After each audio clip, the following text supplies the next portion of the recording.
Shalom, que o Senhor te abençoe grandemente em nome de Jesus. E chegamos a uma sexta-feira abençoada, né? Estamos chegando a um final de semana cheio da presença de Deus. Amanhã, sábado, nós estaremos no monte orando, buscando a direção de Deus. Domingo nós temos a celebração da ceia, a festa mais importante que nós temos no meio do cristianismo, porque nós lembramos da morte, mas também da ressurreição do nosso Senhor Jesus Cristo.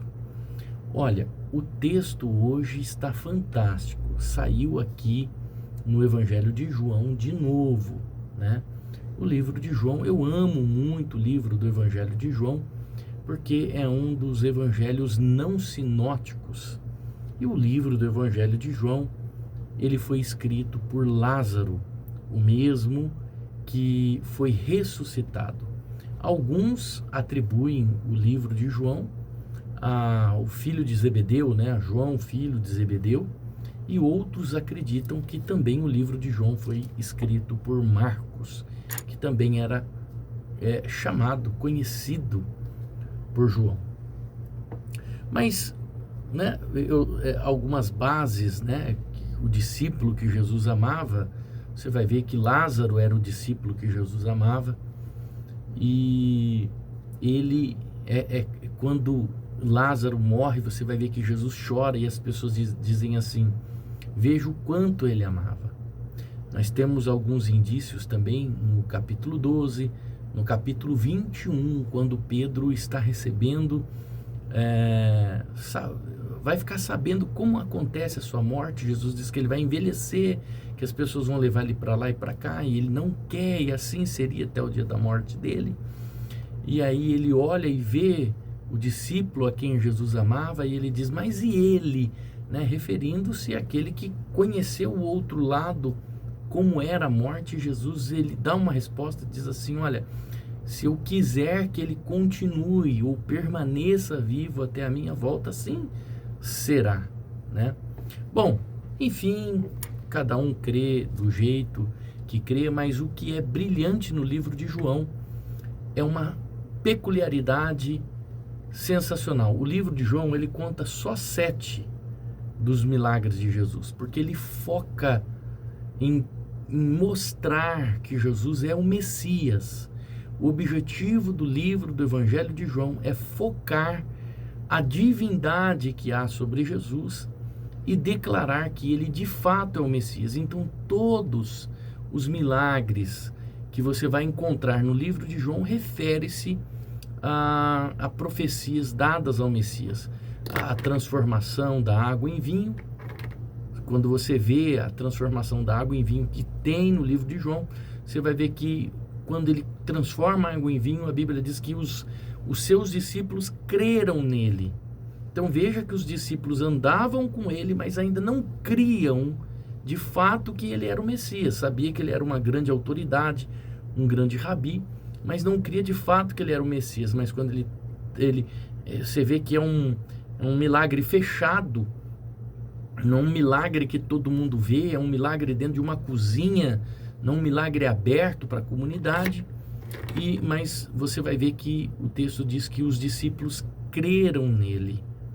Então os discípulos passam a crer em Jesus. Por isso que esse milagre está registrado no livro de João. O cego de nascença, somente Jesus, somente o Messias poderia fazer um cego de nascença ver, enxergar. A ressurreição do próprio Lázaro, né? Você vai ver que estando morto após 3 dias, um fato importante é esses 3 dias que somente o Messias podia fazer isso. Então todos os milagres registrados no livro de João é para provar, para trazer as claras de que de fato ele era o Messias. Essa é a peculiaridade que existe no livro de João. Você vai ver que a genealogia no livro de João ela é espiritual.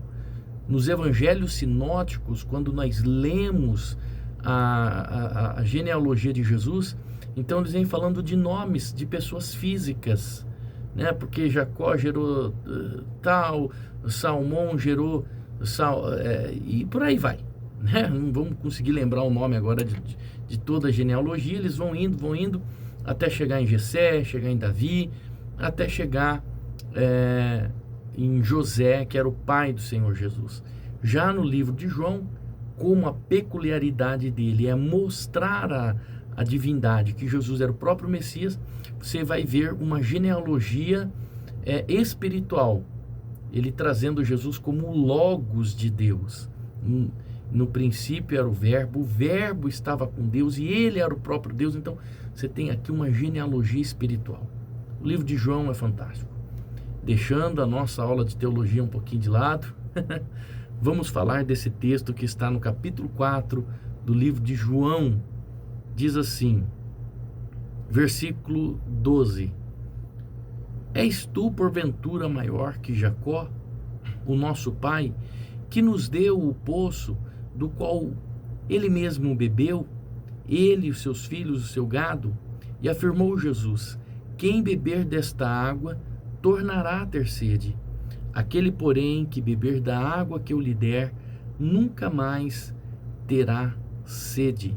Pelo contrário, a água que eu lhe der será nele uma fonte a jorrar para a vida eterna. Uma fonte a jorrar. Que coisa maravilhosa.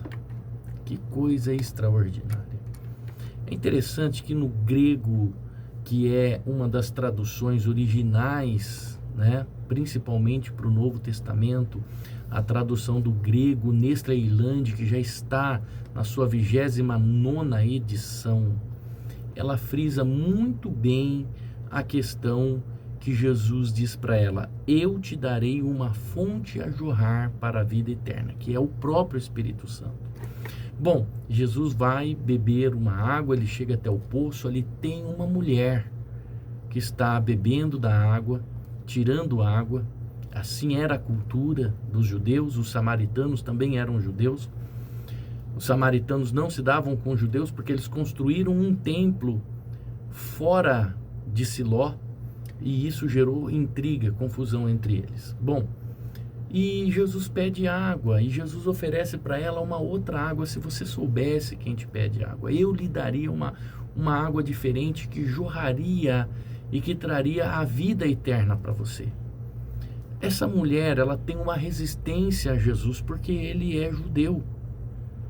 Então ela falou assim: então me dá desta água para beber, para que nunca mais eu tenha sede e não precisa vir aqui buscar. Então veja que ela materializa o que Jesus espiritualiza. Ela não está levando Jesus a sério. E aí Jesus, ele vai um pouco além. Ele diz assim: olha, então vai, chama o teu marido e vem cá. E ela respondeu: não tenho marido. Replicou-lhe Jesus: bem disseste, não tenho marido, porque 5 já tiveste e esse que agora tem não é teu marido. E olha o que ela diz: Senhor, vejo que tu és profeta. Agora ela entende que ela não está falando com qualquer um. Ela está falando com alguém espiritual. Ela não sabia que ele era o Messias, mas ela vê nele a qualidade de um profeta que está em Jesus. E aí a mulher diz assim: veja que ela muda o foco. Ela era uma pecadora. Ela teve 5 maridos, e o que ela estava agora, Jesus disse que não era dela, ou seja, ela era amante de algum homem casado. Ela não era muito flor que se cheira. Só que ela tem uma sede diferente. Jesus vê isso, Jesus olha para a alma da pessoa. Ela muda todo o conceito e ela fala assim: olha o que ela diz: nossos pais adoraram nesse monte, vós entanto dizeis que é em Jerusalém aonde eu devo adorar. Veja que ela não está preocupada, ela está preocupada em adorar a Deus. Ela queria saber o lugar da verdadeira adoração. Ela não está preocupada com os 5 maridos que ela teve, ela não estava preocupada com o pecado que ela estava vivendo. A alma dela ansiava, tinha anseio para uma verdadeira adoração. E é isso que ela pergunta para Jesus. E é isso que Jesus percebe. Jesus percebe isso quando se aproxima dela. Essa é a razão de Jesus ter se aproximado dela. E ela diz assim, aí olha o que Jesus disse: mas vem a hora em que já chegou, em que os verdadeiros adoradores adorarão ao Pai em espírito e em verdade, porque esses são os que o Pai procura, os seus adoradores.